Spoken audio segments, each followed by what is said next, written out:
আসসালামু আলাইকুম ওয়া রাহমাতুল্লাহি ওয়া বারাকাতুহু। আজকে আমরা জানি নেই শবে বরাতের নামাজ কত রাকাত। বিশেষ কোনো নামাজ, বিশেষ কোনো পদ্ধতির কথা কোরআন হাদিসে কোথাও বর্ণিত নাই। আমাদের অনেকে শবে বরাতের নামাজ বলতে এত রাকাত, প্রথম রাকাতে অমুক সূরা এতবার, কুল হুয়াল্লাহ এতবার, তমুকটা এতবার, এরকম বিশেষ পদ্ধতি আমরা বিভিন্ন বই পুস্তকে পাই, তাই না? এগুলো একটাও কোনো অথেন্টিক না। পাওয়া যায় হাসান হাদিস পাওয়া যায়।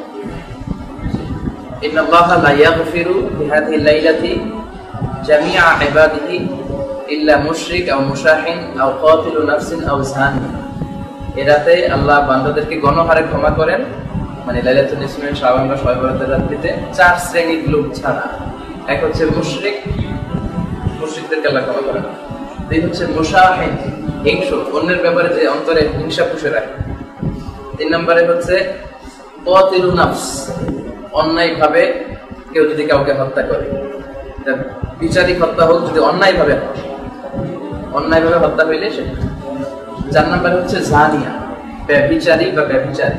এই চার শ্রেণীর লোককে আল্লাহ গুরুত্বপূর্ণ রাতেও ক্ষমা করে, বাকি সবাইকে ক্ষমা করে। তাহলে একটা সিগনিফিকেন্স পাওয়া গেল এই রাতে।